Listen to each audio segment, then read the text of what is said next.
দাউদ আলাইহিস সালাম মাত্র একটা গুলতি দিয়ে জালুতের বর্ম পরা ছিল, শুধু চোখ দেখা যাচ্ছিল, ওই চোখ বরাবর নিশানা করে তার চোখটাকে ফোঁটা করে ফেললেন। এতে করে জালুত মারা গেল এবং জালুতের মৃত্যু দেখে ওই আমালেকা সম্প্রদায় ভয়ে কাঁপতে লাগলো। মাত্র 313 নিয়ে তালুত এই বাইতুল মুকাদ্দাস জয় করলেন। বাইতুল মুকাদ্দাস জয় করার দিনে আসরের ওয়াক্ত হয়ে যাচ্ছিল, সূর্য ডুবে যাচ্ছিল।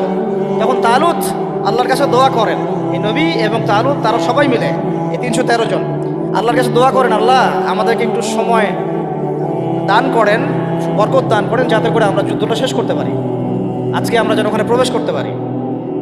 আল্লাহ রাব্বুল আলামিন সুবহানাল্লাহ এই সূর্যের ঘূর্ণনটাকে থামিয়ে দিলেন। ইতিহাসে এটা একবার হয়েছে, কোরআন সাক্ষী আছে, হাদিসে সাক্ষী আছে, দলিল আছে। এটা কিন্তু দাজ্জালের সময় হবে কিনা আল্লাহ ভালো জানেন, কারণ তখন কিন্তু প্রথম দিনটা 1 বছরের সমান হবে। কিভাবে একটা দিন 1 বছরের সমান হতে পারে আমাদেরকে ভাবতে হবে। তো এটা হয়েছে হিস্ট্রিতে একবার, সূর্যের ঘূর্ণন আল্লাহ থামিয়ে দিয়েছেন, তারা যুদ্ধ করেছে, বাইতুল মুকাদ্দাস জয় করেছে। কারা এরা বানু ইসরাইল, তালুতের বাহিনী, ইউশা বিন নুনের উত্তরসূরি, এবং এইখানে আছে দাউদ আলাইহিস সালাম। তারপরে দাউদ আলাইহিস সালাম সেখানে নবী হলেন। তার আগে বনু ইসরাইল ভালোভাবেই চললো, কোনো সমস্যা করে নাই। এরপরে দাউদ আলাইহিস সালাম যখন ক্ষমতায় আসলেন, নবুয়ত পেলেন, তাকে 40 বছর আল্লাহ পাক ওই জায়গা থেকে বিশ্ব শাসন করার অধিকার দিয়ে দিলেন। তাহলে বাইতুল মুকাদ্দাস এবং আল আকসার ওই জায়গা থেকে 40 বছর বিশ্ব শাসন করেছেন দাউদ আলাইহিস সালাম। এবং তার শাসনটা এত সমৃদ্ধ ছিল যে তিনি যখন জাবুর তেলাওয়াত করতেন, তখন এই যে পাখি, মাছ, এগুলো সবাই কাছাকাছি চলে আসতো শোনার জন্য। আল্লাহ পাক তাকে স্পেশাল অনেকগুলো ক্ষমতা দিয়েছেন, যেমন লোহা, তামা, এগুলোর উপর একটা কর্তৃত্ব দিয়েছেন। যেভাবে ইচ্ছা তিনি এটাকে ঘুরাতে ফেরাতে পারতেন, অস্ত্র শস্ত্র বানাতে পারতেন। আল্লাহ পাক অনেক মর্যাদা দিয়েছেন দাউদ আলাইহিস সালাম। আর দাউদ আলাইহিস সালাম সম্পর্কে আরেকটা হাদিস আপনাকে বলে দেই যে আদম আলাইহিস সালাম কিন্তু তার সন্তানদের সবাইকে দেখেছেন, সব সন্তান থেকে তার সামনে আমাদের সবাইকে দেখেছেন তিনি। আপনি আপনি আপনি আমি সবাই, সবার মানে প্রতিবিম্ব এবং সেই পিঁপড়ার আকৃতিতে আল্লাহ রাব্বুল আলামিন তার সামনে উপস্থাপন করেছিলেন। এবং এটা তিনি সবাইকে দেখেছেন এবং একজনকে দেখে তার খুব পছন্দ হয়েছে, খুব ভালো লেগেছে, মিষ্টি, খুব ভালো লেগেছে, আকর্ষণীয়। জিজ্ঞাসা করেছেন, আল্লাহ আমার এই সন্তানের নাম কি? আল্লাহ পাক বলেছেন তার নাম দাউদ। তার হায়াত কত? আল্লাহ পাক বলেছেন 60 বছর। তখন তিনি বলছেন আদম আলাইহিস সালাম, আল্লাহ আমার হায়াত থেকে 40 বছর তাকে দিয়ে। দাউদ আলাইহিস সালাম 100 বছর বেঁচে ছিলেন। দাউদ আলাইহিস সালাম সম্পর্কে আরেকটা আয়াত আছে কোরআনে, এটা স্পেশাল। আল্লাহ পাক দুজনকেই, মাত্র 2 জন নবীকে আল্লাহ পাক কোরআনে খলিফা বলেছেন। যদিও প্রত্যেক নবী আল্লাহর খলিফা, প্রত্যেক ন্যায়পরায়ণ শাসক আল্লাহর খলিফা, আল্লাহ পাক স্পেশালি 2 জন নবীকে খলিফা বলে সম্বোধন করেছেন। একজন হচ্ছেন আদম আলাইহিস সালাম, আরেকজন দাউদ আলাইহিস সালাম। এগুলো মিলাবেন। খলিফার কাজ আমি অনেকদিন বলেছি, খলিফার কাজ হচ্ছে ইন্না জাআলনাকা খলিফাতান ফিল আরদ, আমি তোমাকে পৃথিবীতে খলিফা করেছি। ফাহকুম বাইনান নাসি বিল হক, মানুষের মাঝে হকের মানদণ্ডে বিচার ফয়সালা করো। ন্যায় বিচার করা হচ্ছে খলিফার কাজ। যে সমাজে ন্যায় বিচার করে সে আল্লাহর খলিফা, যে করে না সে শয়তানের খলিফা। সিম্পল। ফাহকুম বাইনান নাসি বিল হক ওয়া লা তাত্তাবি'ল হাওয়া, নিজের প্রবৃত্তির অনুসরণ করো না। ইউদিল্লাকা আন সাবিলিল্লাহ, তাহলে আল্লাহর পথ থেকে এটা তোমাকে সরিয়ে নিয়ে যাবে। ইন্নাল্লাযীনা ইউদিল্লুনা আন সাবিলিল্লাহ লাহুম আযাবুন শাদীদ, যারা আল্লাহ পাকের পথ থেকে বিচ্যুত হয়ে যায় এদের জন্য মর্মান্তিক শাস্তি অপেক্ষা করছে। বিমা নাসু ইয়াউমাল হিসাব, যেহেতু কিয়ামতের হিসাবের দিনটা ওরা ভুলে গেছে। দাউদ আলাইহিস সালামের পরে সাকসেসফুলি আরও 40 বছর এই বিশ্বটাকে শাসন করেছেন ফ্রম জেরুজালেম তার ছেলে সুলাইমান আলাইহিস সালাম। এবং তার শাসনটা তার বাবার চেয়ে আরও সুপিরিয়র ছিল। এমন শাসন, এমন সভ্যতা যেটা পৃথিবীর ইতিহাসে না কখনো ছিল, না এখন আছে, না কখনো হবে, না কখনো হবে। এমনকি ঈসা ইবনে মারিয়ামের সময়ও না, যিনি সামনে 40 বছর খেলাফা ওখান থেকে কায়েম করবেন, তখনও না। কারণ তিনি দোয়া করেছেন, রব্বি হাবলি মুলকান লা ইয়ানবাগি লি আহাদ, আল্লাহ আমাকে এমন এক রাজত্ব দেন যেটা আপনি আর কখনো কাউকে দেন নাই, দিবেন। কে দোয়া করেছেন এটা? সে ভাষা বুঝতেন, পিঁপড়ার ভাষা বুঝতেন, তার আদেশে জিনরা কাজ করতো। জিনদেরকে বলতেন সমুদ্রে ডুব দিয়ে মণিমুক্তা নিয়ে আসো, বের করতো। এমন একটা প্রাসাদ নির্মাণ করেছেন যেখানে পা ফেললে মনে হচ্ছে যে সমুদ্রে পা ফেলছে, এত স্বচ্ছ। সাবার রানীর সিংহাসন তুলে নিয়ে আসলেন মুহূর্তের মধ্যে, চোখের পলক ফেলতেই সিংহাসন হাজির। এরকম সভ্যতা, টেকনোলজি আবিষ্কার হয়নি, ইনশাল্লাহ হবে। যতই মঙ্গল গ্রহে যাওয়ার স্বপ্ন দেখাক নাসা, এগুলো সম্ভব। এই এই টেকনোলজি আসে যেটা ছিল সুলাইমান আলাইহিস সালামের সময়, এটা পৃথিবীতে না ছিল কখনো, না আছে, না থাকবে, শুধুমাত্র তার সময় ছিল। এবং ওই সময়ে সুলাইমান আলাইহিস সালামের শাসনে জেরুজালেম থেকে পুরো বিশ্বটাকে শাসন করেছে বনু ইসরাইল। এবং তারা তখন মুসলিম ছিল, আত্মসমর্পণকারী আল্লাহর বান্দা ছিল, তারা কিন্তু খারাপ ছিল না তখন। এরপরে তাদের অধঃপতনটা শুরু হয় এরপর থেকে। আমি একটু গুটিয়ে নেই, অনেক সময় তো নেওয়া যাবে না। এরপর থেকে অধঃপতনটা শুরু হয়। কীরকম? তারা আবার আল্লাহ পাকের বিধিবিধান যেগুলো সেগুলো লঙ্ঘন করে। মৌলিকভাবে তারা কয়েকটা বিধিবিধান লঙ্ঘন করেছে। একটা হচ্ছে শিরক, এক নম্বর কি শিরক। তারা আল্লাহ পাকের সাথে শিরক করা শুরু করলো, নবীর আদেশ লঙ্ঘন করা শুরু করলো, এবং অর্থনৈতিক জীবনে গিয়ে সুদ খাওয়া শুরু করলো। সুদের কথাটা মারাত্মকভাবে আসছে ওদের কাছে, ওদের ব্যাপারে সুদ তারা চালু করলো। সুদ, অন্যের সম্পদ আত্মসাৎ করা শুরু করলো, ঠিক যেমন এখনকার মনিটরি সিস্টেম দিয়ে তারা করছে, সেম জিনিস। এবং তারা মাদক দ্রব্যটাকে অ্যাভেলেবল করে ফেললো, জেনাটা বেড়ে গেল, খুব জেনা। এই পাপাচারগুলো যখন বাড়তে থাকলো, আল্লাহ পাক তখন তাদের উপরে অন্য পরাশক্তি চাপাই দিলেন। তাদের মধ্যে দুইজনের নাম মেনশন করবো আমি আজকে শুধু। একজন হচ্ছে নেবুজাত নেজার, একজনের নাম নেবুজাত নেজার। সে এসে আক্রমণ করে পুরা বনু ইসরাইলকে একদম ম্যাসাকার করে ওখান থেকে বের করে। ওরা যা করতেছে এখন ফিলিস্তিনিদের উপরে, এর চাইতেও ভয়ঙ্কর শাসক ছিল নেবুজাত নেজার, যাকে অনেকে বুখতে নাসার বলে না। তিনি একজন রোমান পারস্যের সম্রাট ছিল আর কি। সে এসে পুরো বাইতুল মুকাদ্দাস জয় করে এই ফাসেক যারা বনু ইসরাইলের মধ্যে ফাসেক জালেম হয়ে গেছে যারা, ওদেরকে পিটিয়ে এখান থেকে বের করে দিল, দিয়ে পুরো জায়গাটা দখল করলো। বাচ্চাদেরকে হত্যা করেছে, মেয়েদেরকে ধর্ষণ করেছে এবং ছেলেদেরকে হত্যা করেছে। এভাবে সুদীর্ঘকাল চলতে লাগলো। আবার আল্লাহ পাক তাদের দিকে আবারও মুখ ফিরিয়ে তাকালেন। আল্লাহ পাক তাদেরকে আরও একটা চান্স দিলেন। ওই জায়গায় নেবুজাত নেজারের ওই সভ্যতার পতন হলো, তারা আবার বাইতুল মুকাদ্দাসে। এরপরে তারা আবার সেখান থেকে এখানে একটা বিষয় ভুল হয়ে গেল। নেবুজাত নেজার একটা কাজ করেছিল, সে ওই বনু ইসরাইলের মধ্যে অবাধ্য যারা, ওদেরকে বেঁধে নিয়ে ব্যাবিলনে নিয়ে আসছে, এই ইরাকের ব্যাবিলনে। এখানে দাসত্বের জীবনে তাদেরকে অভ্যস্ত করেছে, ওই ফেরাউনদের মতোই। তো এই দাসত্বের জীবনে যখন তারা আছে, তখন তারা আলোচনা করতো একে অপরের সাথে যে আমাদের একজন মাসিহ আসবে। কে আসবে? আমাদের একজন মাসিহ আসা বাকি আছে, একজন নবী আসা বাকি আছে, যিনি আসলে আমরা আবার বাইতুল মুকাদ্দাস ফিরে পাবো। তারা এখন চর্চা করতো এগুলো, তাদের যে ধর্মগ্রন্থ তাওরাত, তালমুদ, এগুলোতে এটা লেখা ছিল। তারা এভাবে চিন্তা করত, এইভাবে তারা স্বপ্ন দেখতে থাকলো ওই দাসত্বের জীবনে। আল্লাহ পাক তাদের সেই মাসিহকে পাঠালেন। আলহামদুলিল্লাহ, সেই মাসিহ হচ্ছেন ঈসা আলাইহিস সালাম।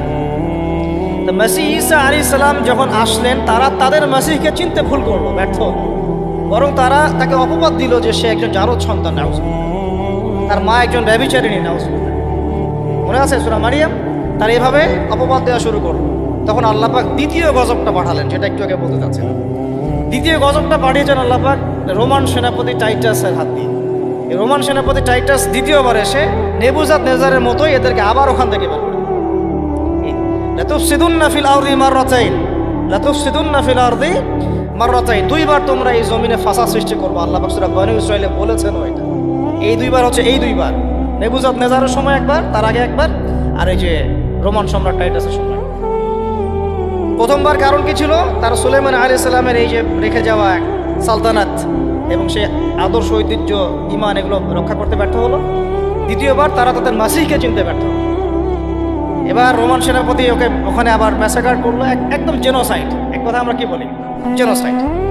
যেমন ওই যে আপনারা ওই হিটলারের ঘটনাগুলো পড়েন না, দেখেন জেনোসাইড একটা শব্দ শোনেন, এরকম। তারপর বাকি যে বনু ইসরাঈলগুলো বেঁচে ছিল, ওদেরকে আল্লাহ রাব্বুল আলামিন পৃথিবীর বিভিন্ন জায়গায় উদ্বাস্তুর মতো রেখে দিলেন, এক জায়গায় থাকতে পারলো না। তারা আর সবাই মিলে ওই বাইতুল মুকাদ্দাসে থাকতে পারলো না। কেউ এখানে, কেউ এখানে, কেউ এখানে, কেউ এখানে। বেশিরভাগ চলে গেল মদিনার দিকে। কোন দিকে?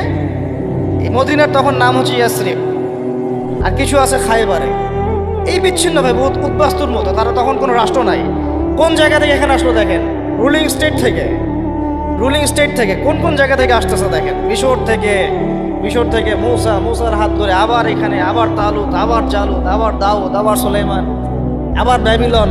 এখান থেকে আবার মাসিহকে চিনতে ব্যর্থ হওয়া, তারপর আবার ঘুরে ফিরে উদ্বাস্তুর মতো বিশ্বের বিভিন্ন জায়গায় হয়ে গেছে। ঠিক আছে তো কথা? আর আমরা সবাই এক জায়গায় আসতে পারি না, বাংলাদেশে এটা সম্ভব বলে আমার কাছে মনেও হয়। তবে এখন আমি বলি যে এটা জরুরত নাই, প্রয়োজন নাই। আল্লাহ পাক যদি অল্প কিছু মানুষকে কবুল করেন, ওই মানুষগুলোকে দিয়েই সমাজ পরিবর্তন হবে। সবাইকে এক জায়গায় আসতে হবে না। যদি না আসে কোনো সমস্যা, জরুরি না, আসলে ভালো, আলহামদুলিল্লাহ। একজন আমিরের অধীনে ছিলেন, নেতা কয়জন ছিল তখন? তো এখন আমরা সবাই মিলে এক জায়গায় বসতে পারছি না, এবং আমরা আমাদের মধ্য থেকেও একজন বিচক্ষণ নেতাকে সামনে এগিয়ে দিতে পারছি না। এখানে আমাদের মনের মধ্যে অনেক সমস্যা দেখা যায়। অনেকে একজনকে মানতে চায়, আরেকজনকে মানতে চায় না। অনেকের মনের মধ্যে থাকে এমন, আমি কি কম জানি, আমি কেন তার আনুগত্য করবো, কেন দাসত্ব না, আমি কেন তার আনুগত্য করবো। অনেক প্রবলেম, আমরা পারি না। কিন্তু অন্তত যেটা পারবো সেটা আমি বলছি, শুধু যেটা পারি না ওটা আজকে বলছি না। পারবো কোনটা? সেই এক আল্লাহর তাওহীদ শিখতে পারবো। পারবো কিনা ইনশাআল্লাহ? পারবো কোনটা? সেই একজন নবী সাল্লাল্লাহু আলাইহি ওয়াসাল্লামের সুন্নতের উপর নিজে প্রতিষ্ঠিত থাকার চেষ্টা করবো। আমার দেহ, আমার চিন্তা, আমার চেতনা, আমার কাজ, আমার কর্ম সব নবীর সুন্নাহ মোতাবেক হবে। পারবো কোনটা? সেই একটা কিতাব আল কোরআনের হক আদায় করা। পারবো তো ইনশাআল্লাহ? শেষ পয়েন্টটা আপনাদের সাথে আজকে শেয়ার করছি আজকের মতো, যে ওই যে একটা কিতাব, এই কিতাবের হক আছে মোট 6টা। কয়টা বলেন? 1 নাম্বার বিশুদ্ধ করে তিলাওয়াত শেখা। 1 নাম্বার, আমার সাথে বলেন, 1 নাম্বার বিশুদ্ধ তেলাওয়াত শেখা। 2 নাম্বার এর ভাষা শিক্ষা করা, কোরআনের ভাষা শিক্ষা করা, নিজের উপরে ফরজ করে নেওয়া উচিত। কোরআনের ভাষা যে জানে না, সে কোরআন বুঝতে পারবে না, ফুল স্টপ। অনুবাদ করে কোরআন বোঝা যাবে না। যা বুঝবেন সেটা ভাষা। অ্যারাবিক টু অ্যারাবিক না বুঝতে পারলে কোরআনের মূল অন্তর্নিহিত সার আপনি উদ্ধার করতে পারবেন না, চরমভাবে ব্যর্থ হবেন। একটা ল্যাঙ্গুয়েজ না জানলে আমি ইংরেজি ডিপার্টমেন্টে ভর্তি হতে পারবো না। সিম্পল, এটা অ্যাজ সিম্পল অ্যাজ দ্যাট। আমি ইংরেজি জানি না, তাহলে ইংরেজি মাধ্যমে আমি পড়াশোনা করতে পারবো না। সিম্পল। আরবি জানি না, আমি কোরআন বুঝতে পারবো না। যা বুঝতে পারবো সেটা অনুবাদ দেখে বোঝাটা, আর কোরআনের গভীরে যে ঢোকা, এটা 7 জমিন আর 7ম আসমানের মধ্যে পার্থক্য। এত বেশি পার্থক্য সম্ভব না। তো 2 নাম্বার হচ্ছে আমাকে ভাষা শিখতেই হবে। আমরা একটা জোর দাবি জানাবো, প্রত্যেকটা প্রতিষ্ঠানে যেন কোরআনুল কারীম শিক্ষাটাকে বাধ্যতামূলক করা হবে। প্রত্যেকটা প্রাইমারি স্কুলেই আল কোরআনের শিক্ষাটাকে বাধ্যতামূলক করতে হবে। আপনারা এগ্রি করেন তো নাকি? প্রত্যেকটা হাই স্কুলে আরবি ভাষা শিক্ষাটাকে বাধ্যতামূলক করা উচিত। যেভাবে ইংরেজি বাধ্যতামূলক করেছেন ঠিক সেইভাবেই প্রত্যেকটা ইউনিভার্সিটিতে নবী সাল্লাল্লাহু আলাইহি ওয়াসাল্লামের জীবনের জন্য সিরাতের আলাদা ফ্যাকাল্টি থাকতে হবে ইনশাআল্লাহ। প্রত্যেকটা প্রতিষ্ঠানে ফরজে আইনের কোর্স থাকতে হবে। আমাদের ভাইরা জানবে কোন কোন বিষয়গুলো ফরজে আইন। প্রতিটা বিশ্ববিদ্যালয়ে আমাদের উচিত আল কোরআনের তাফসীরের জন্য কিছু ফ্যাকাল্টি চালু করা, ইসলামের ইতিহাস চালু করা, ইসলামী ফিকহের নলেজ অর্জন করা এবং আকীদার জ্ঞান অর্জন করা।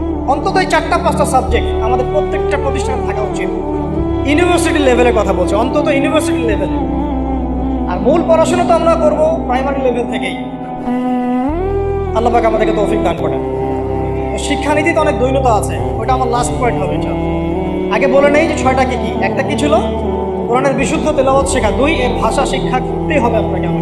3 নাম্বার হচ্ছে কোরআনের অর্থ বোঝার চেষ্টা করতে হবে। কোরআনের অর্থ বোঝার চেষ্টা করা, এবং এটা একা হবে না, ওলামায়ে কেরাম লাগবে। 4 নাম্বার আল কোরআনের সমস্ত আদেশ মেনে চলতে হবে।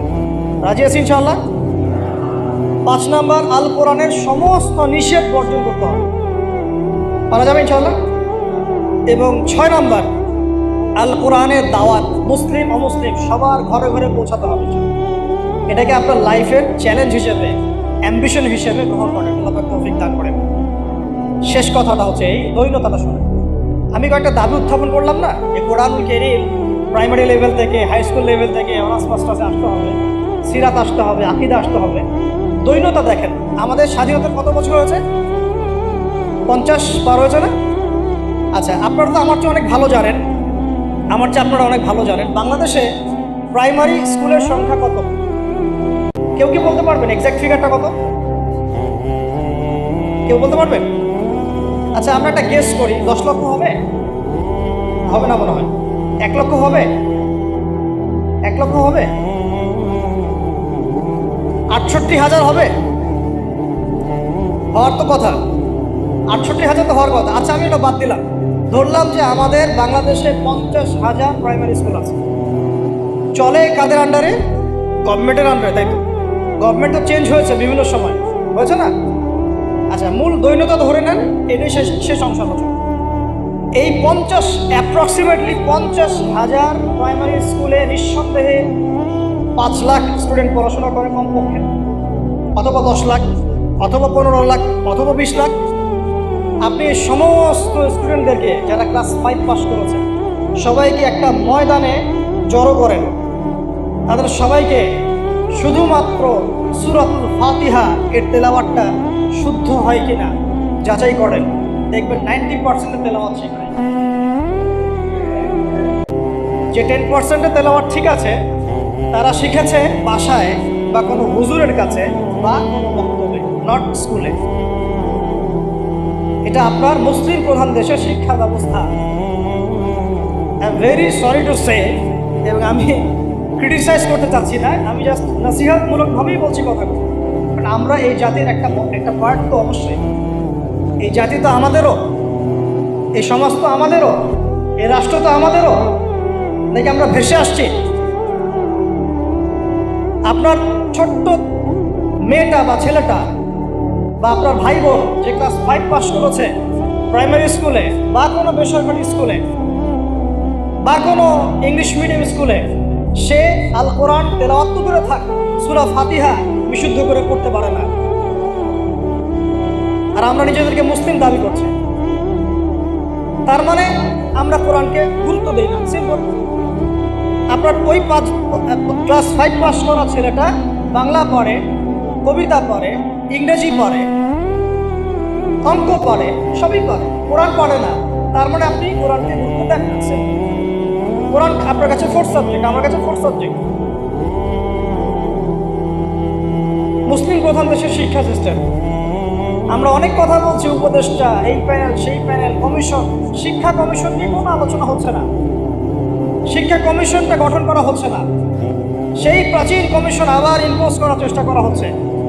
অথচ শিক্ষা হচ্ছে জাতির মেরুদণ্ড। আমার মেরুদণ্ডই ঠিক নাই, আমি ব্যাংকিং সিস্টেম কীভাবে চেঞ্জ করব? খালি মদের বোতল চেঞ্জ করলে হবে, নাকি নতুন বোতলে পুরাতন মদ খাওয়াতে চাচ্ছেন? কোনটা? এটাই তো, মদের বোতল চেঞ্জ করলে হবে? আমরা কি নতুন কোনো বোতলে সেই পুরাতন মদ খেতে চাই? এবার আসেন এই 50,000 প্রতিষ্ঠানের স্টুডেন্টদের কথা বাদ দেন, তাদেরকে যারা পড়ায় সেই সমস্ত শিক্ষকদেরকে একটা জায়গায় বসান।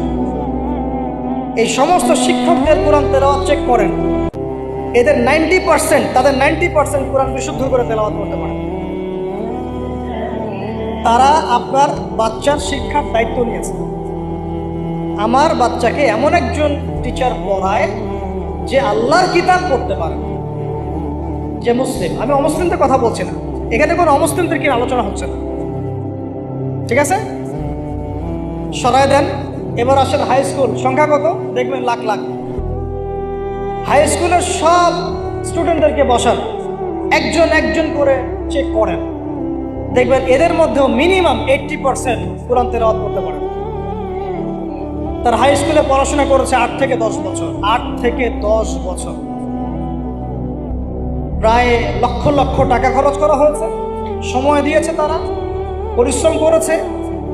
পরীক্ষার পর পরীক্ষা, এক সেমিস্টার আরেক সেমিস্টার, এক টার্ম আরেক টার্ম, কোচিং, প্রাইভেট, অ্যাসাইনমেন্ট, এইটা সেইটা, কোরআন তেলাওয়াত করতে পারে।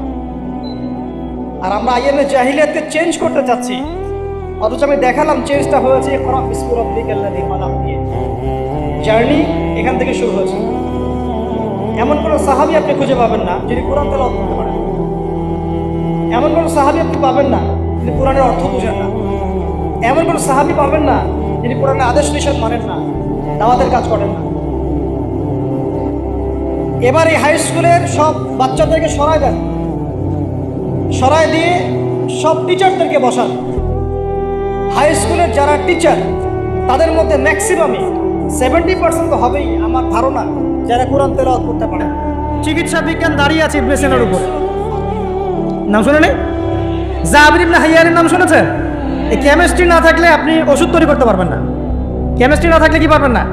মেডিসিন তৈরি করতে পারবেন না। এটা দাঁড়িয়ে আছে কেমিস্ট্রি জাবির ইবনে হাইয়ানের উপরে, যে কি ইউরোপে বলে গ্যাবর ইবনে হাইয়ান। এরকম নাম প্রচুর আছে। আপনি এই যে ম্যাথামেটিক্সের কথা বলেন, জ্যোতির্বিদ্যার কথা বলেন, তারপরে প্রাণীবিদ্যার কথা বলেন, এই রক্ত সংবহন তন্ত্রের কথা বলেন, এক একটা সাবজেক্ট ধরে ধরে দেখেন, সবগুলোর গোড়ার মধ্যে আমাদের মুসলিম মনীষীদের অবদান আছে। এমনকি এই যে পুরো বিশ্বের যে দর্শনগুলো চলছে, যত দর্শন, ফিলোসফিক্যাল থটস, আমরা ফিলোসফি পড়েছি, এই ফিলোসফিগুলোর গোড়ায় গিয়ে আপনি দেখবেন সব মুসলিম দার্শনিকদের নাম লেখা আছে। আমরা ইমাম গাজালির নাম জানি না, ইবনে রুশদের নাম জানি না। হ্যাঁ, আমরা অনেক কিছু জানি না। আসলে আমরা শেকড় ভুলে গেছি এখন। বিশ্বাস করেন, আমরা এই যে প্রযুক্তি, মোবাইল ফোন, টিকটক, মেয়েদের পিছনে ঘুরতে ঘুরতে, অ্যাফেয়ার, বাইক চালানো, আমরা আমাদের জীবনের লক্ষ্যই ভুলে গেছি। আল্লাহ পাক আমাদের যুব সমাজকে তাদের জীবনের লক্ষ্য বোঝার তৌফিক দান করুন। ভাই, আল্লাহ পাক আপনাকে এমনি এমনি সৃষ্টি করেন নাই, আমাকে এমনি এমনি সৃষ্টি করেন নাই। আল্লাহ পাক চান আমাদের কাছে আমরা যেন তার দ্বীনের জ্ঞান অর্জন করি এবং এই জ্ঞান অনুযায়ী আমল করি। এই আমলটা সমাজে ছড়িয়ে দেই, ইসলামের দাওয়াতের মেহনত ছড়িয়ে দেই, যাতে একটা সময় হলেও যেন আল্লাহর জমিন, আল্লাহ দ্বীন কায়েম করে। এটা আল্লাহ পাক চান আমাদের কাছে। আল্লাহ পাক আমাদেরকে এই জন্য সৃষ্টি করেন নাই যে একটা মেয়ের জন্য আত্মহত্যা করে ফেলবেন। একটা মোবাইল ফোন একটা মেয়েকে কিনে দিয়েছেন, তার জীবন নষ্ট করে ফেলছেন। যে বাবারা মেয়েদেরকে ফোন কিনে দিয়েছেন, জীবন নষ্ট করে ফেলেছেন এবং তার মাধ্যমে আরো 10টা ছেলেরও জীবন নষ্ট করেছে। আর সত্যি কথা বলছি, এখন আমরা তো ঢাকা শহরে থাকি, মানে এখানে ছেলেদের চেয়ে মেয়েরা বেশি পথ।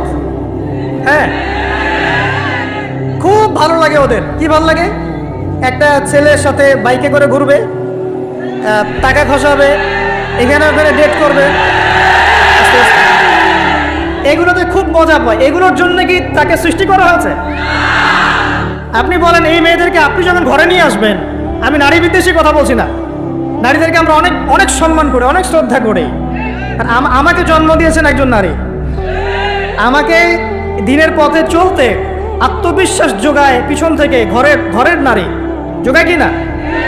আমার নিজের কন্যা সন্তান আছে, আমরা মেয়ের বাবা। কিন্তু এখন যে টিকটক জেনারেশন মেয়েদেরকে আপনি তৈরি করছেন, ফোন হাতে তুলে দিয়ে ডেটিং করছে, বাইকের পিছনে ছেলের সাথে ঘুরছে, এখানে ওখানে ফ্রি ওপেন সেক্স করছে, কোনোদিন ধর্ষণের শিকার হচ্ছে, এই মেয়েদেরকে ঘরে নিয়ে আসার পরে এদের গর্ভ থেকে কি আপনি ইসমাইলের মতো সন্তান পাবেন? এদের সাথে তোমরাও দেখা যায় যে অনেক সময় প্রেম করতে ভালো লাগে, এই মেয়েদেরকে কেউ বিয়ে করবে না। এ ধরনের নারীদের সাথে মানুষ প্রেম করতে মজা পায়, কেউ সম্মান করে বিয়ে করতে চায় না। করলেও দেখবেন 2-1 বছরের মধ্যেই নাই শেষ সম্পর্ক, গায়েব। তো অনেক দূর চলে আসলাম, এত দূর আসতে চাইনি, কথাগুলো কথার পিঠে চলে আসলো যে সমস্যা হচ্ছে গোড়ায় আমরা আমাদের যুবক যুবতী, আমাদের ছেলে মেয়েদেরকে দিনই বুনিয়াদি ইসলামী শিক্ষা দিচ্ছি না। এটা শিক্ষা দেওয়ার দায়িত্ব প্রত্যেক পিতার, প্রত্যেক মাতার। সে মাদ্রাসায় পড়ুক আর জেনারেল লাইনেই পড়ুক, আপনাকে শিক্ষা নিশ্চিত করতে হবে। কিভাবে করবেন এই হেডেক এখন আপনার, আমার আর হেডেক নাই, আমি দিয়ে দিলাম হেডেক আপনাকে। এই হেডেকটা আমার মাথায় ছিল, আপনাকে দিয়ে দিলাম, আপনি চিন্তা করেন কিভাবে করবেন। এখন পারলে অফলাইনে করেন, না হলে অনলাইনে করেন। অনলাইনে আচ্ছা আলোচনা চলে আসছে, একটা কথা বলে দিই, অনলাইনে অনেক রকম কোর্সেস চলছে।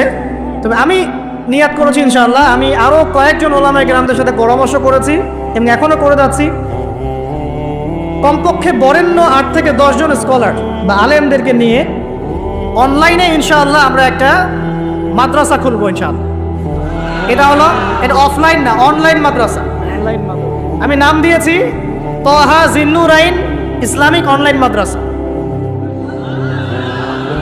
আমি দোয়া করি আল্লাহর কাছে, আল্লাহ পাক যেন এই মাদ্রাসাকে কবুল করেন, এর ওসিলা করে আল্লাহ পাক লক্ষ লক্ষ কোটি কোটি যুবককে দ্বীনের জ্ঞান শেখার তৌফিক দান করেন। যুবতীদেরকে দান করেন, আমাদের ছোট ছোট সোনামণিদেরকে দান করেন, যারা অফলাইনে দিন শিখতে পারছে না, আল্লাহ যেন অনলাইনে শেখার তৌফিক দান করেন। তো এখানে বেশ কয়েকটা লেভেলে বেশ কয়েকটা কোর্স লঞ্চ করা হবে ইনশাআল্লাহ। যেমন বাচ্চাদের জন্যে বুনিয়াদি নুরানি কোর্স। আপনার বাচ্চা আছে ছোট, 4 বছর 5 বছর বয়স, ভর্তি করাই দিলেন, নুরানি কোর্স করবে, কোরআন তেলাওয়াত করা শিখবে। এরপরে হিপস, একটা হিপসের কোর্স, আপনি অনলাইনেই হিপস করবেন। যাদের বয়স 10 বছর হয়ে গেছে, 12 বছর 15 বছর, অনলাইনে হিপস করবেন। আপনি চলে, আপনার বয়স যদি 30-40 হয় আপনিও করতে পারবেন, তো আপনার ব্যাচটা আলাদা হবে। এরপরে হচ্ছে আমাদের জেনারেল ভাইদের জন্য, জেনারেল শিক্ষিত দিনী ভাইদের জন্য ইসলামিক ডিপ্লোমা কোর্স। এটা কেমন? এখানে 4-5টা লেভেল থাকবে। লেভেল 1 মনে করেন এখানে আপনার বুনিয়াদি জিনিস, আপনার আকীদা, আপনার কোরআন তেলাওয়াতের জ্ঞান, আপনার দৈনন্দিন জিকির আজগার, নামাজ, আপনার হাদিসের মধ্যে ফয়জুল কালামের মতো বই, ঠিক আছে, ইসলামের ইতিহাস, তারপরে ফিকহের মধ্যে ফিকহুল মুয়াসসার, এই ধরনের বই। মানে প্রাথমিক বুনিয়াদি যে জ্ঞানটুকু মাদ্রাসা দেওয়া হয় এটা ইনশাল্লাহ শিখবেন। এটা শেষ করার পরে যাবেন লেভেল 2। লেভেল 2তে গিয়ে আরও হাই ক্লাস কিছু বই পাবেন। ওখানে আরও কিছু সাবজেক্ট অ্যাড হবে, ইসলামিক পরিবার, ইসলামিক অর্থনীতি, ঠিক আছে, ইসলামিক জিওপলিটিক্স, স্ক্যাটোলজি, এরকম কিছু সাবজেক্ট আসবে ইনশাল্লাহ। এটা দিয়ে আবার কপি করে সবাই বানানো শুরু করে দিয়েন না, আমি তো বলে দিচ্ছি আর কি। আর বানালে আলহামদুলিল্লাহ কোনো সমস্যা নাই, এটাও দিনের খেদমত হবে ইনশাআল্লাহ। একজনকে দেখে যদি আরও 10 জন শেখে সমস্যা, কোনো সমস্যা। এভাবে লেভেল 3তে গিয়ে আপনি মাদ্রাসায় যেগুলো নাহু, হেদায়েতুন নাহু, হেদায়া কুদুরে, এই ধরনের বইগুলো পড়ানো হয়, এগুলো শিখবেন ইনশাআল্লাহ। শেষ লেভেলে গিয়ে আপনি জালালাইনের মতো তাফসীর শিখবেন ইনশাআল্লাহ। মানে একজন মৌলানা সাহেব বলতে বোঝাচ্ছি, আমি তো আপনাকে ফকিহ বা মুফতি বা মুহাদ্দিস এরকম লেভেলের কথা বলছি না। একজন আলেম, একজন জাননেওয়ালা বুঝওয়ালা মানুষ যতটুকু দিনের জ্ঞান অর্জন করেন ইনশাআল্লাহ, এই জ্ঞানটুকু আপনি লেভেল 1, 2, 3, 4, 5 এভাবে আপনি অর্জন করবেন ইনশাআল্লাহ। এভাবে যদি আমরা পুরো বাংলা ভাষাভাষীদের মধ্যে পুরো ওয়ার্ল্ড ওয়াইড এটাকে ছড়াতে পারি ইনশাআল্লাহ, আগামী 5 বছরের মধ্যে আমরা আশাবাদী কমপক্ষে 1 লক্ষ মানুষ তো দিন শিখবেন ইনশাআল্লাহ। আল্লাহ পাক আমাদেরকে তৌফিক দান করুন। এবং এগুলো হবে খুব স্বল্প মেয়াদি, 6 মাস, 4 মাস, 6 মাস এরকম কোর্স, যাতে আপনি বিরক্ত না হন। কারণ আমি অভিজ্ঞতা থেকে দেখেছি 1 বছরের কোর্স মানুষ করতে চায় না। দিনী বোনদের জন্য কোর্স থাকবে, এবং দিনী বোনদের ক্লাস নেবেন মহিলা টিচাররা ইনশাআল্লাহ। দিনী বোনদের ক্লাস নেবেন মহিলা টিচাররা ইনশাআল্লাহ। যদি কেউ প্যারেন্টিং নিয়ে কোর্স করতে চান, প্যারেন্টিং কোর্স থাকবে, সন্তান প্রতিপালন। যদি কেউ পরিবার নিয়ে কোর্স করতে চান, ফ্যামিলি ডেভেলপমেন্ট কোর্স থাকবে। ইসলামিক ইকোনমিক্স নিয়ে কোর্স করতে চান, ইসলামিক ইকোনমিক্সে কোর্স থাকবে। ইসলামিক ফাইন্যান্স শিখতে চান, সেটা থাকবে ইনশাআল্লাহ। এক একটা ডিপার্টমেন্টে এক একটা কোর্স নিয়ে আমরা এই মাদ্রাসা লঞ্চ করবো ইনশাআল্লাহ। আল্লাহ পাক এটাকে কবুল করুন, আমিন। এবং এর পাশাপাশি এই সিলেবাসগুলো আমি নিয়াত করেছি উন্মুক্ত করে দিব। যে কোনো প্রতিষ্ঠান, দিনী প্রতিষ্ঠান, সেটা হোক ইসলামিক স্কুল বা ইসলামিক কলেজ বা মাদ্রাসা, তারা যদি এই কোর্সগুলো করতে চায়, করাতে চায়, সিলেবাস নিয়ে তারা লঞ্চ করতে চায়, ইনশাআল্লাহ তাদের জন্য উন্মুক্ত করে দেওয়া হবে ইনশাআল্লাহ, যাতে করে সারা দেশের বিভিন্ন জায়গায় কোর্সগুলো ছড়িয়ে পড়ে। আমি জ্ঞানতাত্ত্বিক কথা এজন্য বললাম বেশি করে, প্রথম ফরজ আপনার উপরে ইকরা বিসমি রাব্বিকাল্লাযী খালাক। এখন চিন্তা করেন, হেরা গুহায় নবী সাল্লাল্লাহু আলাইহি ওয়াসাল্লাম বসে আছেন, জিবরাইল আলাইহিস সালাম এসে তার সামনে প্রথম যে আয়াতটা ওহী করলেন, সেই আয়াতটা নামাজের আয়াত ছিল না, সে একটা যাকাতের আয়াত ছিল না, সেই আয়াতটা রোজা রাখো আয়াত ছিল না, এমনকি মূর্তি পূজা করো না এমনও ছিল না। কি ছিল ভাই? ইকরা, আপনি পড়ুন, আপনি পড়ুন, হে নবী আপনি পড়ুন। নবীজি কিন্তু পড়তে জানতেন না, আপনারা জানেন কি? নবী সাল্লাল্লাহু আলাইহি ওয়াসাল্লাম কিন্তু লিখতে পড়তে জানতেন না। আল্লাহ পাক এমন একজন মানুষকে সুবহানাল্লাহ শেষ নবী করেছেন, যিনি লিখতে জানতেন না, পড়তে জানতেন না, যাতে কাফেররা এই অপবাদ দিতে না পারে তুমি আগের কিতাবগুলো থেকে দেখে দেখে লিখে নিয়ে আসছো। সুবহানাল্লাহ, আল্লাহু আকবার। তো নবী সাল্লাল্লাহু আলাইহি ওয়াসাল্লাম বলেন, মা নবী করি, আমি তো পড়তে জানি না। তিনি কি বলছেন? সহিহ বুখারী খুলে দেখেন, দ্বিতীয় হাদিসটা, মা নবী করি, আমি তো পড়তে জানি না। তারপরেও জিবরাইল আলাইহিস সালাম বলছেন, ইকরা, আপনি পড়ুন, বিসমি রাব্বিকাল্লাযী খালাক, আপনার রবের নামে যিনি আপনাকে সৃষ্টি করেছেন। সুবহানাল্লাহ। সর্বপ্রথম এই জ্ঞানতাত্ত্বিক বিপ্লব হয়েছে মক্কার মাটিতে, তখনই আবু বকর, ওমর, ওসমান, আলীর মতো সাহাবী তৈরি হয়েছে। জ্ঞান ছাড়া শুধু বড় বড় কথা দিয়ে আর জ্ঞানহীন আমল দিয়েও কোনো কাজ নাই। জ্ঞানহীন আমল দিয়ে কিন্তু খুব একটা কাজ হয় না। আপনি হয়তো মনে করছেন যে আমি ইমাম সাহেবকে জিজ্ঞাসা করে নেবো, ব্যাস হয়ে গেল। কিন্তু জ্ঞান অর্জন করে আমল করার যে স্বাদ আর জ্ঞানহীন আমলের স্বাদ কখনো এক না। শুধু একটা হাদিস শোনা যান যে মেসওয়াক মেসওয়াক মেসওয়াক করি আমরা, যে দাঁত ব্রাশ করি মেসওয়াক করি, যে ব্যক্তি মেসওয়াক করে এটা আল্লাহর কাছে অনেক বেশি পছন্দের। আল্লাহ পাক ভালোবাসেন মেসওয়াক করেনেওয়ালাকে। এটা যখন আপনি জানলেন, এরপর যখন আপনি ব্রাশ করতে যাবেন, মেসওয়াক করতে যাবেন, আমলের স্বাদ পাবেন। ফাঁসি দিয়ে দিবেন এদেরকে। আল্লাহর কসম করে বলছি, যদি কোনোদিন এরকম ক্ষমতা আমাদের কাছে আসতো, দিন বিচার করে দেখিয়ে দিতাম ইনশাআল্লাহ। ফাইজলামি শুরু কর সারা দেশব্যাপী ফাইজলামি শুরু করে দিয়েছে নির্মমভাবে, অহেতুকভাবে। এই যে অসহায় মানুষগুলোকে, ছাত্র পড়তে গিয়েছে, বাবা মায়ের স্বপ্ন লালন করা ছাত্র, ছেলেটা ইঞ্জিনিয়ার হবে, ছেলেটা মেডিকেল সায়েন্সের পরে বড় একজন ডক্টর হবে, পিটায় মেরে ফেলে দিল তাকে। এত বড় সাহস! আর আমরা কিছুই বলতে পারলাম না, কিছু করলাম না। কি একটা অবস্থা চলছে! এগুলো যখন চলতে থাকবে একটা কওমের মধ্যে, আপনার মনে হয় যে আল্লাহর পক্ষ থেকে রহমত নেমে আসবে? লা ইলাহা ইল্লাল্লাহ বলা একজন মানুষ যদি বেঁচে থাকে, ওই একজন মানুষের সম্মানে আল্লাহ পাক কিয়ামত দিবেন ইনশাআল্লাহ। সে একজন মানুষকে এভাবে নির্মমভাবে পিটিয়ে মেরে ফেলো তোমরা। এখন মানুষকে পেটানো শুরু করেছো। নবী সাল্লাল্লাহু আলাইহি ওয়াসাল্লাম শেষ জামানের হাদিস সম্পর্কে বলেছিলেন যে আমি এক শ্রেণীর মানুষকে দেখি নাই যারা আসবে মানুষকে নির্মমভাবে মারবে, নির্মমভাবে মানুষকে পিটিয়ে মারবে। আর কোরআন খুলে দেখেন, একটা জাতির কথা আল্লাহ পাক বলেছেন। এই জাতির নাম হচ্ছে আদ জাতি। কোন জাতি ভাই? এই আদ জাতিকে আল্লাহ পাক ধ্বংস করেছিলেন ঝড় দিয়ে, ঝড়টা দিয়ে। আল্লাহ পাক এই কওম সম্পর্কে বলেছেন, ওয়াইদা বাতাসতুম জাব্বারিন। ওরা শিরক কুফর তো করতোই, কিন্তু এর পাশাপাশি একটা বড় পাপ করতো। ওই পাপটা হচ্ছে এরা যখন মানুষকে পেত, পিটিয়ে মেরে ফেলতো, নির্মমভাবে পিটিয়ে মেরে ফেলতো।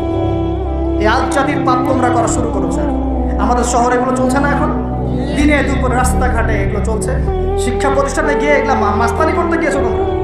আল্লাহ রাব্বুল আলামিন আমাদেরকে ওমরের শাসন দান করুন বলে একটা মাস ওমরের শাসন যদি চলে না, দেখবেন সব লাইনে চলে আসছে ইনশাআল্লাহ। একটা মাস খালি ধর্ষণের বিচার করা শুরু করেন, ধর্ষণ করার সাহস খুঁজে পাবেন ইনশাআল্লাহ।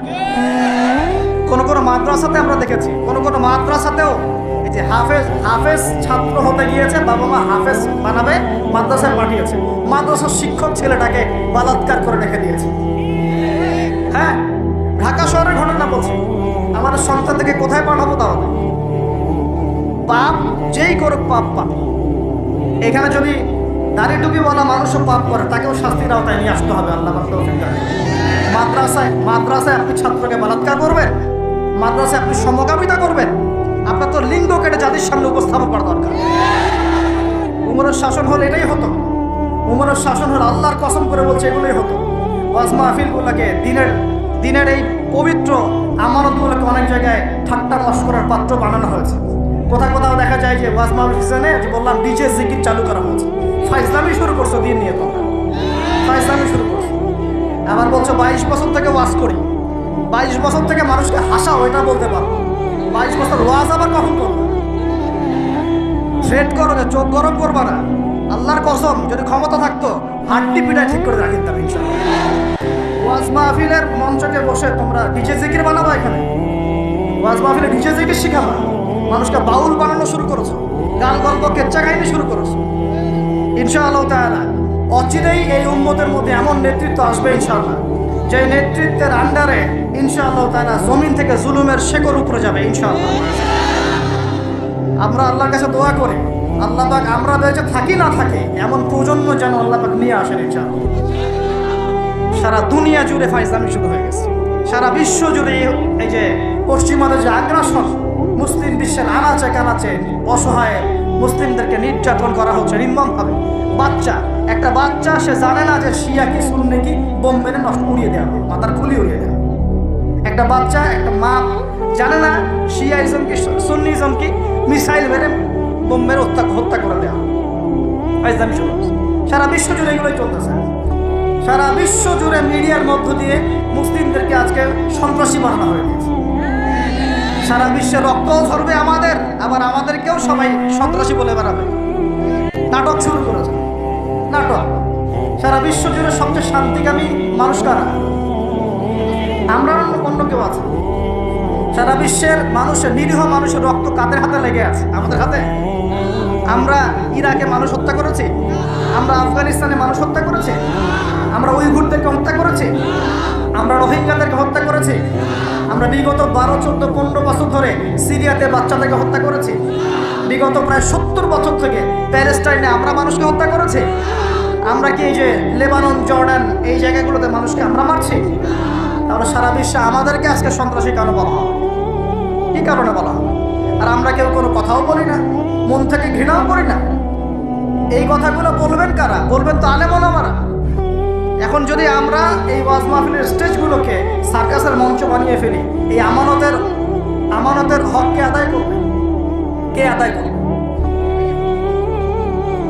আল্লাহ পাক আমাদের সবাইকে বোঝার তৌফিক দান করুন। আমরা আশা করি ইনশাআল্লাহ তাআলা আমাদের উপর যারা আছেন তাদের বোধোদয় হবে ইনশাআল্লাহ। আমরা কারো শত্রু নই, ইসলাম কারো শত্রু নয়, কারো খারাপ চায় না। ইসলাম চায় সমাজের ন্যায় প্রতিষ্ঠা হোক, এবং ন্যায়টা যে কারো হাত দিয়ে প্রতিষ্ঠা হোক, কোনো সমস্যা নেই। এক্স ওয়াই জেড যেই হোক না কেন, যার হাতে ন্যায় প্রতিষ্ঠা হবে আমরা তার জন্য দোয়া করবো ইনশাআল্লাহ। আর যে অন্যায়কে প্রশ্রয় দিবে, প্রতিষ্ঠা করবে, আমরা তার ধ্বংসের জন্য আল্লাহর কাছে দোয়া করবো ইনশাআল্লাহ। আর আল্লাহ পাকের গজব যখন নেমে আসবে কেউ ঠেকাতে পারবে না ইনশাআল্লাহ। আমি বলে দিয়েছি প্রথমেই, সব কিছুর মালিককে, সব ক্ষমতা কার হাতে? প্রিয় যুবক ভাইয়ের স্পেশালি আগামী দিনে ইসলামের পতাকা হাতে নিয়ে বিশ্বকে চ্যালেঞ্জ করার জন্য এখন থেকে প্রস্তুত হয়ে যান। একদিনের মাহফিল দিয়ে কিছু হবে না, একদিনের মাহফিল দিয়ে গরম বক্তব্য দিয়েও কিছু হবে না। আপনাদের সবাইকে কনস্ট্রাকটিভ কাজ করতে হবে। প্রত্যেক মুসলিম ভাইকে 5 ওয়াক্ত নামাজ আদায় করতে হবে, আল্লাহ পাক তৌফিক দান করুন। প্রত্যেক ভাইয়ের যাদের যাকাত ফরজ হয়েছে, যাকাত অবশ্যই দিতে হবে ইনশাআল্লাহ। বেশি বেশি দান সদকা করবেন। নিজের পরিবারের মধ্যে কোনোভাবেই অনইসলামিক কোনো সংস্কৃতি আসতে দিবেন না। নিজের পরিবারের মধ্যে পর্দা প্রতিষ্ঠা করবেন। কোনো অবস্থাতেই হারাম রিজিকের দিকে যাবেন না ইনশাআল্লাহ। আপনার সন্তান সন্ততিদেরকে ছোটবেলা থেকেই মুসলিম রূপে মানুষ করবেন, কোনো রকম অমুসলিম কালচারে বড় করবেন না। আপনার সন্তানদেরকে ছোটবেলায় কোরআন শেখাবেন, হাদিস শেখাবেন, আলেম ওলামা সোহবত দিবেন, হকপন্থী আলেম চিনবেন, তাদের কাছে সন্তানদেরকে পাঠাবেন ইনশাআল্লাহ। ইসলামকে নিয়ে ঠাট্টা বিদ্রুপ করবেন না, রং তামাশা করবেন না। এই যুগ সম্পর্কে সচেতন থাকবেন। কি হচ্ছে, কি চলছে, হাদিসে কি আছে, কোরআনে কি আছে, সামনে কি হতে পারে, সচেতনতা তৈরি করবেন। এই চলমান ফিতনাময় পরিবেশে নিজের ঈমান আমলকে এমনভাবে ধরে রাখবেন যেমন করে হাতের মধ্যে মানুষ আগুন ধরে রাখে, ঈমান ধরে। পরিবারের মধ্যে বেপরদামিকে স্থান দিবেন না। পরিবারের ছেলে কি করছে, মেয়ে কি করছে, আপনার আত্মীয় স্বজনের হক ঠিক আছে কিনা, প্রতিবেশীর হক ঠিক আছে কিনা, প্রতিটা বিষয়ে as a Muslim leader of the family আপনাকে এগুলো দেখতে হবে, আল্লাহ তৌফিক দান করুন। এবং বেশি বেশি সামাজিক কিছু অ্যাসোসিয়েশন করে তুলবেন যেগুলো সামাজিক অন্যায়গুলোকে প্রতিরোধ করবে ইনশাআল্লাহ। সামাজিকভাবে ন্যায় ছড়িয়ে দিবে, সামাজিকভাবে ইসলাম ছড়িয়ে দিবে ইনশাআল্লাহ। শিক্ষা প্রতিষ্ঠান করে তুলবেন যেখানে জেনারেল এবং ইসলামিক শিক্ষার সমন্বয় থাকবে, আলোকিত প্রজন্ম গড়ে উঠবে ইনশাআল্লাহ। এরকম সমাজের অবস্থায় কি আল্লাহ আযাব আসবে না রহমত আসবে? এই হচ্ছে আমাদের সমাজের অবস্থা। এখন কতগুলো বলে শেষ করব। প্রতি ঘরে ঘরে ব্যভিচার ঢুকে পড়েছে, ঘরে ঘরে ব্যভিচার, পরকীয়া ঢুকেছে, পরকীয়া। আর অর্থনৈতিক ক্ষেত্রে ঘরে ঘরে ঢুকেছে সুদ আর সুদ, ঘুষ ঢুকেছে ঘুষ, এদিকে সুদ ঢুকেছে, দুর্নীতি ঢুকেছে, অন্যের সম্পদ অন্যায়ভাবে হস্তক্ষেপ করার নোংরা সংস্কৃতি ঢুকে পড়েছে প্রত্যেক জায়গায় জায়গায়। আমাদের ইয়াং জেনারেশন নিজেদের ইতিহাস ভুলে গেছে যে আমরা কার উত্তরসূরি। খালেদ বিন ওয়ালিদের নামও তারা জানে না, উমর ইবনে খাত্তাবের নাম জানে না, তারেক বিন জিয়াদকে চিনে না, মুহাম্মদ বিন কাসিমকে চিনে না। এরা ক্রিস্টিয়ানো রোনাল্ডোকে চিনে, এরা মেসিকে চিনে, নেইমারকে চিনে, এরা আমাদের ক্রিকেটারদেরকে চিনে। মাশাআল্লাহ, দেখো দিন দিন আমরা বিপথে যাচ্ছি, তারা হেদায়েতের দিকে আসছে।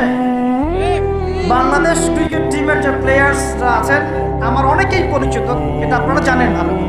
তারা এখন আগ্রহ নিয়ে বলছে ভাই আমরা সব প্লেয়াররা মিলে একটু বসতে চাই, দিনই আলাপ শুনবো, দিনের হেদায়েতের কথা শুনবো। আমি বললাম অ্যারেঞ্জ করেন ইনশাআল্লাহ, আমি জানাচ্ছি ইনশাআল্লাহ। কত বড় সৌভাগ্য! এই মানুষগুলো যদি হেদায়েতের পথে আসে তাদের কি স্ট্যাটাস আছে না, ইকোনমিক বেস আছে না, তাদের দ্বারা ইসলামের খেদমত সম্ভব না। বড় বড় যারা জুডিশিয়াল ম্যাজিস্ট্রেট আছেন তারা এখন বলেন যে আমরা ইনশাল্লাহ প্রোগ্রাম অ্যারেঞ্জ করব, এসে আপনি আমাদেরকে ওয়ার্ল্ড অ্যাফেয়ার্স বুঝাবেন। যারা এখন বিপদগামী ছিলেন আমরা মনে করতাম, তারাই এখন হেদায়েতের দিকে আসছেন, আর আমরা এখন মুসলিম ঘরে জন্মগ্রহণ করে নামাজ ছেড়ে দিচ্ছি, কোরআন পড়া ছেড়ে দিচ্ছি। এটা কি ধরনের কথা?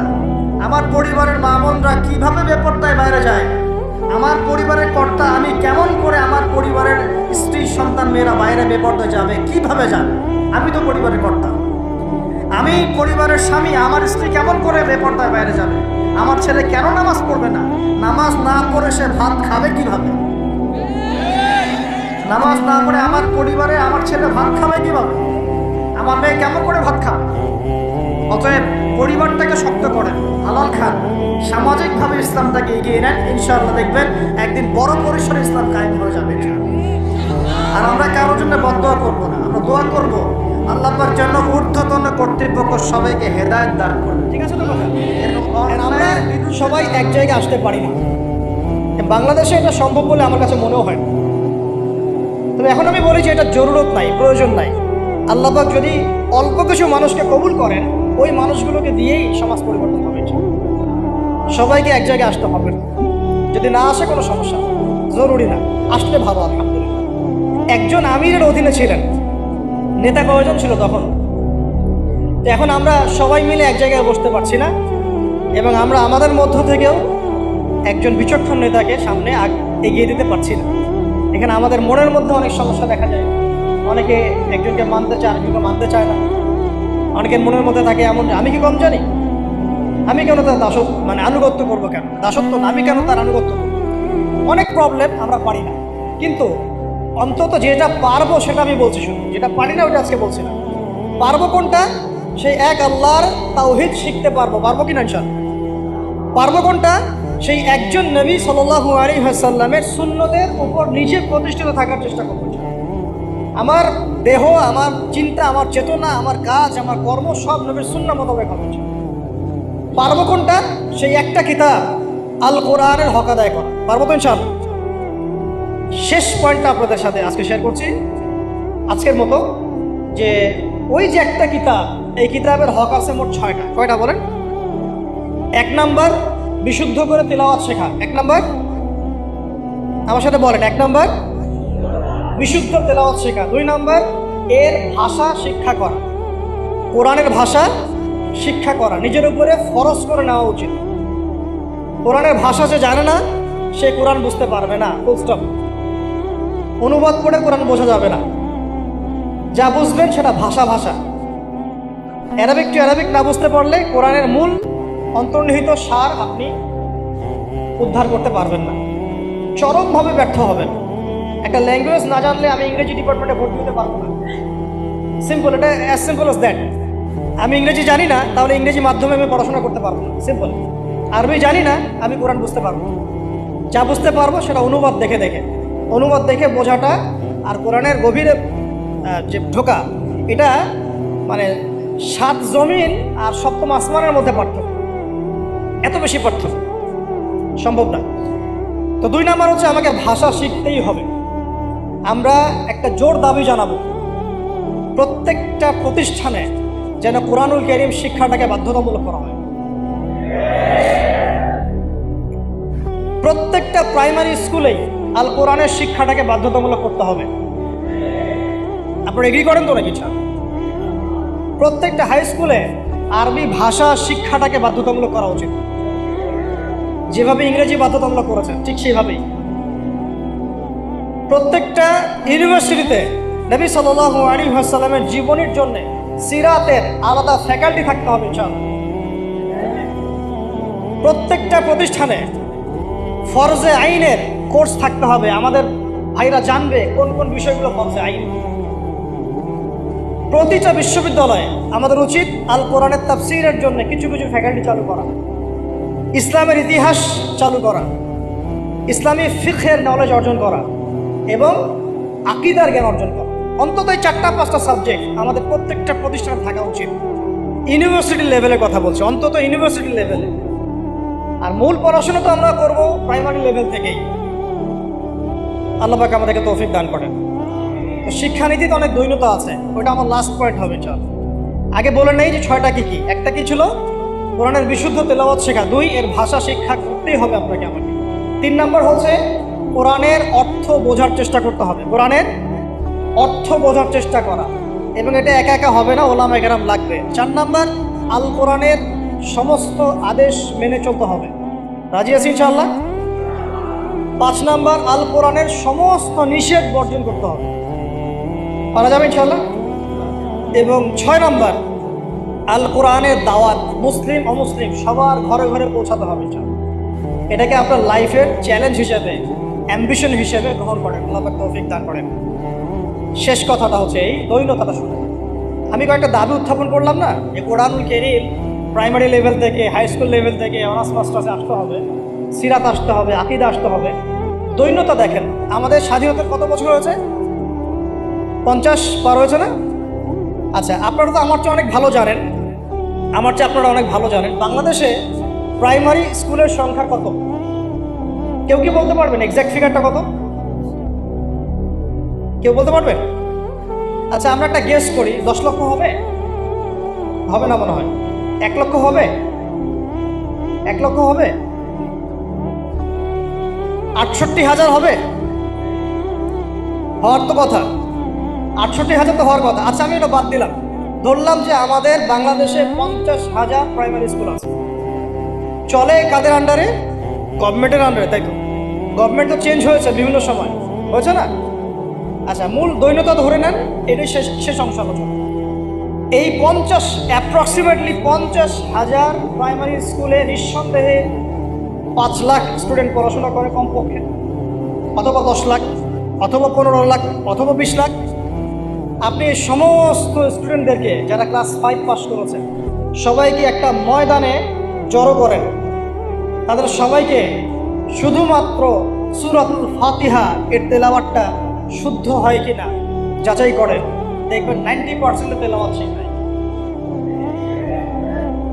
যে 10% তেলাওয়াত ঠিক আছে তারা শিখেছে বাসায় বা কোনো হুজুরের কাছে বা কোনো বক্তব্যে, নট স্কুলে। এটা আপনার মুসলিম প্রধান দেশের শিক্ষা ব্যবস্থা। I am very sorry to say, এবং আমি ক্রিটিসাইজ করতে চাচ্ছি না, আমি জাস্ট নসিহতমূলকভাবেই বলছি কথাগুলো। কারণ আমরা এই জাতির একটা পার্ট তো অবশ্যই। এই জাতি তো আমাদেরও, এই সমাজ তো আমাদেরও, এই রাষ্ট্র তো আমাদেরও, নাকি আমরা ভেসে আসছি? আপনার ছোট্ট মেয়েটা বা ছেলেটা বা আপনার ভাই বোন যে ক্লাস 5 পাস করেছে প্রাইমারি স্কুলে বা কোনো বেসরকারি স্কুলে বা কোনো ইংলিশ মিডিয়াম স্কুলে, সে আল কোরআন তেলাওয়াত তো দূরে থাক, সূরা ফাতিহা বিশুদ্ধ করে পড়তে পারে না। আর আমরা নিজেদেরকে মুসলিম দাবি করছি, তার মানে আমরা কোরআনকে গুরুত্ব দেই না। সিম্পল। আপনার ওই ক্লাস 5 পাস করা ছেলেটা বাংলা পারে, কবিতা পারে, ইংরেজি পারে, অঙ্ক পারে, সবই পারে, কোরআন পারে না, তার মানে আপনি কোরআনকে গুরুত্ব দেন না। সিম্পল।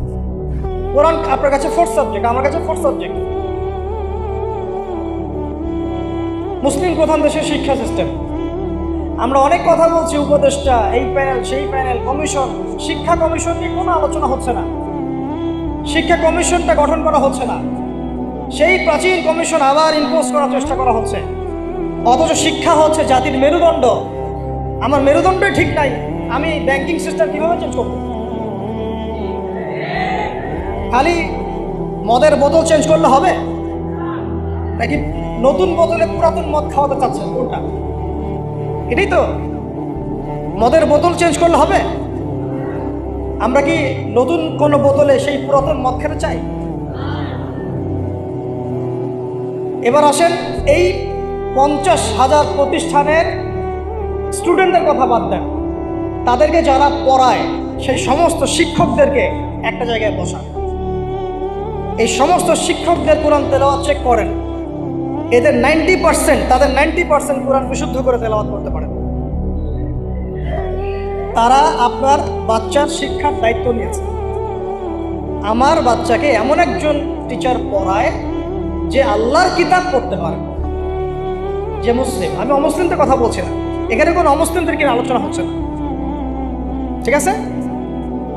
সরায় দেন এবার আসেন হাই স্কুল, সংখ্যা কত? দেখবেন লাখ লাখ। হাই স্কুলের সব স্টুডেন্টদেরকে বসান, একজন একজন করে চেক করেন, দেখবেন এদের মধ্যে মিনিমাম 80% কোরআন তেলাওয়াত করতে পারে।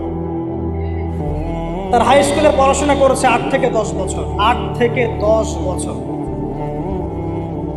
প্রায় লক্ষ লক্ষ টাকা খরচ করা হয়েছে, সময় দিয়েছে, তারা পরিশ্রম করেছে, পরীক্ষার পর পরীক্ষা, এক সেমিস্টার আরেক সেমিস্টার, একটা আরেকটা, কোচিং, প্রাইভেট, অ্যাসাইনমেন্ট, এইটা সেইটা, কোরআন তেলাওয়াত করতে পারে। আর আমরা আইএমএ জাহিলিয়াতে চেঞ্জ করতে চাচ্ছি, অথচ আমি দেখালাম চেঞ্জটা হয়েছে ইকরা বিসমি রাব্বিকাল্লাযী খালাক দিয়ে। জার্নি এখান থেকে শুরু হয়েছে। এমন কোনো সাহাবী আপনি খুঁজে পাবেন না যিনি কোরআন তেলাওয়াত করতে পারেন। এমন কোনো সাহাবী আপনি পাবেন না যিনি কোরআনের অর্থ বুঝেন না। এমন কোনো সাহাবী পাবেন না যিনি কোরআনের আদেশ নিষেধ মানেন না, দাওয়াতের কাজ করেন না। এবার এই হাই স্কুলের সব বাচ্চাদেরকে সরায় দেন, সরায় দিয়ে সব টিচারদেরকে বসান। হাই স্কুলের যারা টিচার তাদের মধ্যে ম্যাক্সিমামই 70% তো হবেই আমার ধারণা যারা কোরআন তেলাওয়াত করতে পারেন না। ইভেন সূরাতুল ফাতিহা আপনাদের শুদ্ধ না, সূরা ফাতিহা শুদ্ধ না। আপনারা লক্ষ লক্ষ স্টুডেন্টের ভবিষ্যৎ বিনির্মাণের দায়িত্ব নিয়ে বসে আছেন, কোরআন তেলাওয়াত করতে পারেন না। আপনি কোরআনকে গুরুত্ব দেন না। ইলমের মূল যে সোর্স